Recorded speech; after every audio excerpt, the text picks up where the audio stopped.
بسم اللہ الرحمن الرحیم۔ السلام علیکم۔ اس دن سخت سردی تھی جب میں ڈاکٹر کے پاس سے ہو کر واپس آئی۔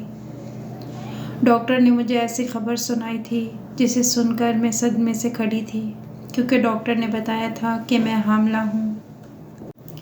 میں اپنی رپورٹ ہاتھ میں تھامے بجھے ہوئے قدموں سے گھر میں داخل ہوئی تو مامی نے میری ایسی کیفیت دیکھ کر مجھے جلدی سے چائے بنا کر دی کہ شاید ٹھنڈ لگ گئی ہے، مگر میں نے چائے کو ہاتھ تک نہیں لگایا اور مامی کے کندھے پر سر رکھ کر رو دی۔ وہ گھبرا گئیں، بار بار مجھ سے پوچھنے لگیں، کیا ہوا بانو، خیریت تو ہے؟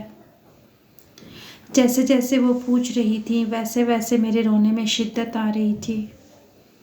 بالآخر جب میں تھک گئی تو مامی نے مجھے چارپائی پر لٹا دیا اور سونے کو بولا۔ میں اس قدر تھکاوٹ میں تھی کہ لیٹتے ہی سو گئی۔ رات کو آنکھ کھلی تو مامی نے بتایا آج ماموں گھر نہیں آئیں گی، ان کی نائٹ ڈیوٹی ہے۔ سو کھانا کھا کر میں پھر سے لیٹ گئی۔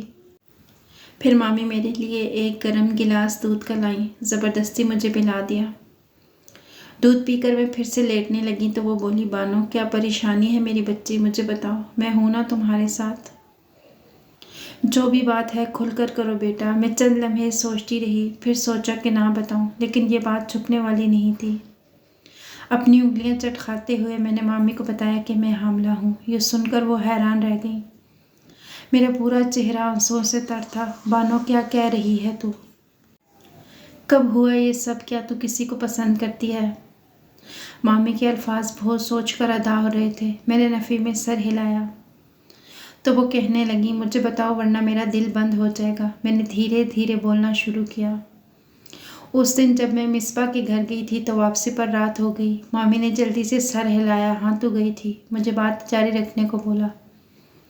جب میں گلی میں اکیلی واپس آ رہی تھی، جب ایک شخص نے اندھیرے میں میرا منہ بند کیا اور مجھے خالی فلیٹ میں لے جا کر میرے ساتھ ظلم کر دیا۔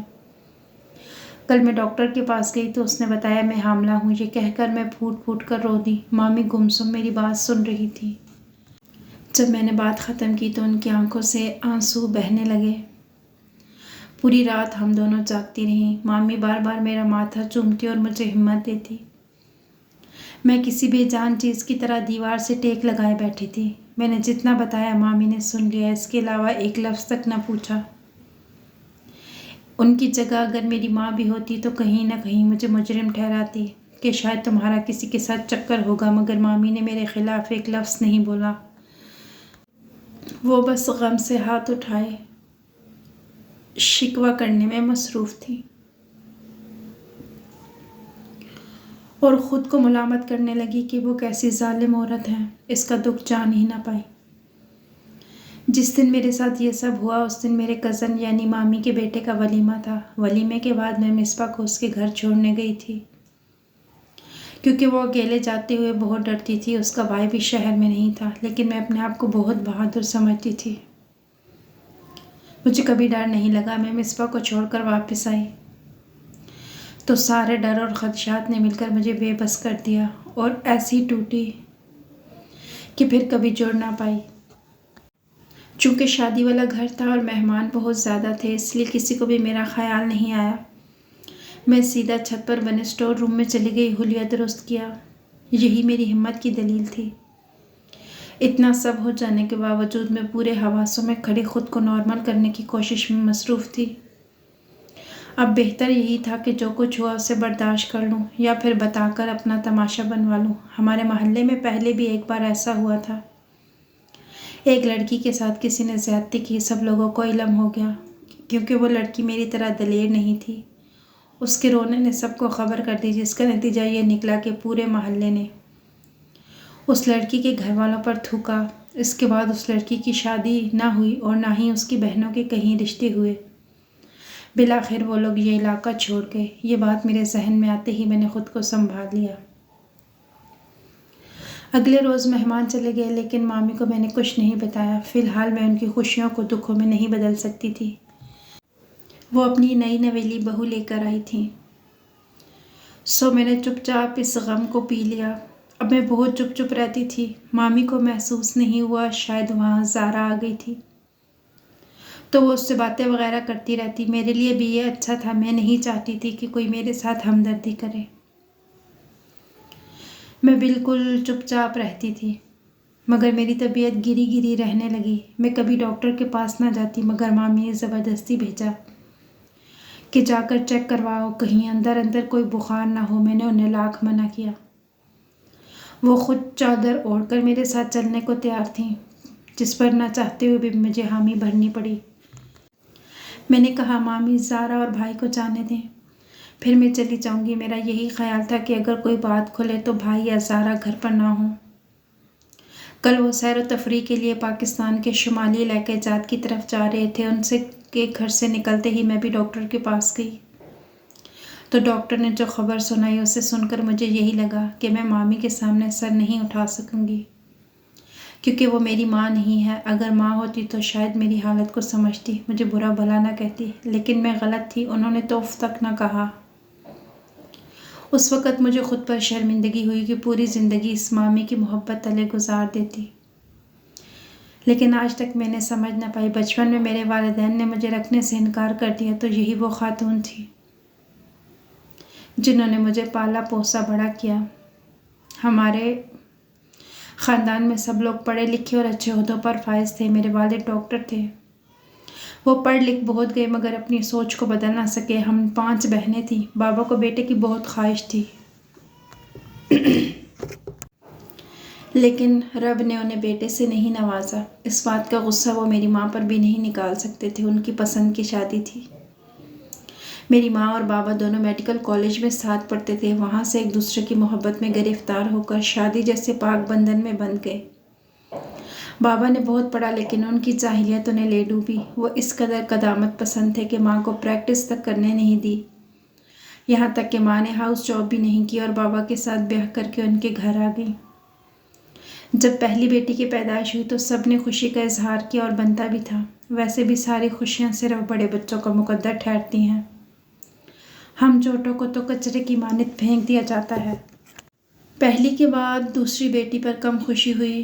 میری ماں بھی بابا کے رنگ میں اس قدر ڈھل چکی تھی کہ وہ دن کہتے تو ماں رات کو دن بول دیتی۔ اگر بابا خوش ہوتے تو وہ خوش ہوتی، اگر بابا کے سر میں درد ہوتا تو ماں کو بخار ہو جاتا۔ ان دونوں کی محبت مثالی تھی، مگر اولاد کے کھانے میں مار کھا گئے۔ اسی طرح تیسری بیٹی اور پھر چوتھی بیٹی تک اولاد کی محبتیں نہ جانے کہاں جا سوئیں۔ ڈاکٹر ہونے کے باوجود بابا اپنی بیوی کو کوئی ایسی دوا نہیں دے سکے جو لڑکا پیدا کرے۔ آخری کوشش کے نتیجے میں میری پیدائش ہوئی۔ بابا نے مجھے دیکھا تک نہیں۔ مامی سے کہا اگر تم یہ لڑکی لینا چاہتی ہو تو بخوشی دینے کو تیار ہوں۔ مامی کا ایک ہی بیٹا تھا جو 7 سال کا تھا۔ حنان کے بعد وہ ماں نہیں بن سکتی تھی، انہیں بیٹی کی بہت زیادہ خواہش تھی۔ وہ خواہش میرے ذریعے پوری ہو سکتی تھی تو وہ کیوں کفران نعمت کرتی۔ انہوں نے بخوشی مجھے بطور بیٹی مان لیا۔ میں بھی انہیں ماں سمجھ کر مامی بلاتی رہی۔ بچپن سے ہی میرے ہوش سنبھالتے انہوں نے مجھے یہ بات باور کرا دی تھی کہ میرے اصلی ماں باپ کون ہیں۔ تبھی سے میں نے انہیں مامی کہنا شروع کر دیا، کیونکہ مجھے امید تھی کہ میں ایک روز اپنے ماں باپ کے پاس واپس چلی جاؤں گی، لیکن میں غلط تھی۔ مامی نے ہمیشہ مجھے ماں سے بڑھ کر پیار دیا، لیکن میرے اندر امید ہمیشہ باقی رہی۔ یہ امید اس روز ٹوٹی جب میں نے ڈاکٹر کی دکھائی رپورٹ، سب سے پہلے جا کر اپنی اصل ماں کو دکھائی، لیکن وہ بات ایک ماں بیٹی جیسی نہیں تھی بلکہ اس میں جھجک تھی۔ میں اپنا دکھ اپنی ماں کو سب سے پہلے بتانا چاہتی تھی، سو سیدھا ان کے پاس گئی تو ماما اور بابا دونوں تیار تھے کہیں جانے کے لیے۔ میری بہنیں مجھے اپنی بہن سمجھتی تھی، لیکن میرے والدین مجھ سے کوئی رشتہ رکھنا گناہ کے برابر سمجھتے تھے۔ میں نے کہا ماں میں نے آپ کو کچھ بتانا تھا۔ اس وقت میں رو رہی تھی جب بابا اف کہہ کر کمرے سے چلے گئے۔ ماں کو بھی بہت جلدی تھی جانے کی، سو بابا کو گردن موڑ کر دیکھتے ہوئے وہ بولی بانو ایسے اچانک تمہاری مامی نہیں آئی۔ چند رسمی جملے، میں نے سر جھٹکا اور پھر میں بولی ماں وہ یہ رپورٹس، لیکن عین اسی وقت باہر گاڑی کا ہارن بجا۔ ماں میرے گال پر اپنے ٹھنڈے ہاتھ کا لمس چھوڑ کر جا چکی تھی۔ میری بڑی دونوں بہنوں کی شادیاں ہو چکی تھیں۔ تیسرے نمبر والی آئی اور مجھ سے پوچھا کیوں پریشان ہو، لیکن میں نے سوچا ماں میری ہمدرد نہیں، بہنیں کیا خاک ہوں گی۔ یہ سوچ کر میں وہاں سے چلی آئی اور مامی کو سب کچھ بتا دیا۔ اس رات کے بعد یہ میرے لیے مامی نہیں رہی بلکہ امی بن گئی۔ دراصل ماں تو مجھے دیکھتے ہی ناگوار تیوری ماتھے پر چڑھا لیتی تھی، اور میری مامی جن کو میں نے ہمیشہ پرایا سمجھا تھا، ایک رات میں ہی وہ میری امی کے عہدے پر فائز ہو چکی تھیں۔ انہوں نے مجھے ہر لمحے سنبھالا، ہر دفعہ گرتے ہوئے مجھے ہاتھ تھمایا، مگر یہ نہیں پوچھا کہ تم غلط راستے پر گئی ہی کیوں تھی۔ مجھے اس رات ماضی کے وہ تمام واقعات یاد آئے جہاں جہاں میں ان سے بددل ہوئی تھی، مگر انہوں نے ہمیشہ میرے رویے کو نظر انداز کیا۔ میں غلط تھی کہ میری ماں باپ کی محبت میرے لیے ہوگی۔ ان کی جانب میرے لیے محبت کا کشکول خالی ہی تھا۔ اگلی صبح ماموں آئے تو مامی نے انہیں کھانا دیا اور مجھے چادر لینے کو بولا۔ میں ٹھٹک گئی۔ میں نے کہا کہاں جانا ہے؟ وہ کہنے لگی ہاسپٹل۔ میں نے انکار کر دیا۔ میں نے کہا میں خود کو گناہگار نہیں کر سکتی۔ میرے انکار پر وہ ایک دم سے بے بس ہو گئی، مجھے سمجھانے کی کوشش کرنے لگی، لیکن میرا انکار ہی رہا۔ عین اسی لمحے انہیں کچھ یاد آیا، وہ جلدی سے فون کی جانب لپکی۔ ہیلو فرزانہ، میں بول رہی ہوں۔ نگہت، ہاں تم نے اپنے بیٹے کے لیے رشتہ بھیجا تھا نا بانو کا؟ وہ اچھا، میں شام کو تمہاری جانب آؤں گی۔ یک طرفہ فون پر ہوتی باتوں سے میں بخوبی اندازہ لگا سکتی تھی کیا بات ہو رہی ہے۔ فرزانہ آنٹی نے مجھے شادی پہ دیکھا تھا، وہ امی کی بہت اچھی دوست تھی۔ شادی کے 2 دن بعد ہی اپنے بیٹے کا رشتہ میرے لیے لائی تھی۔ وہ بیرون ملک رہتا تھا، اس لیے مامی نے انہیں کوئی جواب نہیں دیا اور ٹال دیا۔ ویسے بھی ابھی وہ میری شادی کرنے کے حق میں نہیں تھی، لیکن اس وقت اس رشتے کا یاد آ جانا میں بخوبی سمجھ گئی تھی۔ مامی نہ کریں، مجھے شادی نہیں کرنی پلیز۔ میرے لفظ پر مامی نے مسکرا کر پیار سے میرے ماتھے پر بوسہ دیا اور مجھے سمجھانے لگی۔ بانو، میں جانتی ہوں فرزانہ کو، مجھے یقین ہے کہ وہ میرا مان رکھ لے گی۔ اگر تم اپوزیشن نہیں کروانا چاہتی تو پھر تمہارے لیے بہتر یہی ہے کہ تمہاری شادی کر لی جائے۔ میں نے بحث کی تو وہ غصے سے بولی کہ شادی تمہیں کرنا ہوگی۔ میں اپنی بیٹی کے لیے غلط الفاظوں میں طعنے برداشت نہیں کر پاؤں گی، اور وہ الزام بھی جس میں تم شریک ہی نہیں۔ اس وقت مجھے خود پر رشک آیا۔ کیسی عظیم عورت کو میری ماں چنا گیا ہے۔ ان کے ڈانٹنے پر میں خاموش ہو گئی اور حامی بھر لی۔ شام کو وہ فرزانہ آنٹی کی جانب گئی جو 2 گھنٹے بعد لوٹی۔ واپسی پر ان کا چہرہ ایک آسودہ سی مسکراہٹ سے چمک رہا تھا۔ اس قدر اطمینان میں نے کل شام کے بعد آج ان کے چہرے پر دیکھا تھا۔ میں چپ چاپ کمرے میں ہی بیٹھی رہی جب وہ خدا حافظ کر کے جانے لگی۔ وہ کہنے لگی میں نے فرزانہ سے بات کی اور اسے تمام حقیقت بتا دی ہے۔ اسے کوئی اعتراض نہیں۔ اس نے وعدہ کیا ہے کہ کبھی اس رات کی بات کی ہوا بھی نہیں لگنے دے گی۔ وہ بیٹیوں کے مان کے ساتھ تمہیں رکھے گی، اور یہ بات اپنے بیٹے کو نہیں بتائے گی کیونکہ وہ 1 ہفتے بعد لندن واپس چلا جائے گا، تم یہیں رہو گی۔ اس طرح اس بچے کو باپ کا نام بھی مل جائے گا۔ امی کی باتیں سن کر میرا خالی دماغ ہوتا جا رہا تھا۔ بھلا وہ انجان عورت مجھ پر رحم کرنے کو کیوں تیار ہے؟ یہی بات میں نے امی سے پوچھی تو وہ فرزانہ آنٹی کو دعا دیتے ہوئے کہنے لگی، بیٹا ایسے لوگ بھی ہوتے ہیں جو دوستی کے لیے سب کچھ قربان کر دیتے ہیں۔ یہ عورت بھی انہی میں سے ایک ہے۔ اور بیٹا تم یہ بات بھول کر بھی کسی کو نہ بتانا۔ میرے دماغ میں ایک اور سوال گردش کرنے لگا۔ میں نے پوچھا، امی ایسا تو جلدی ہوگا تو پھر ہم دنیا کو کیا جواب دیں گے؟ میری بات کا مطلب وہ سمجھ گئی، بولی کہہ دیں گے فری میچور بیبی ہے۔ اس جواب سے مجھے کچھ تسلی ہوئی تو میرے اندر کچھ قرار پڑنے لگا۔ اس کے بعد اگلا مرحلہ سب کو شادی کے لیے رضامند کرنے اور اجازت لینے کا تھا۔ سب سے پہلے جب ماموں کو یہ بات پتہ چلی تو انہوں نے اعتراض کیا کہ ابھی تو حنان کی شادی کی ہے، ہفتے کے اندر ہی بانو کا نکاح، بھلا خاندان والے کیا کہیں گے؟ لیکن امی کو بس میری رخصتی کی پرواہ تھی۔ اس کے لیے سب سے زیادہ ضروری ماموں کی اجازت تھی۔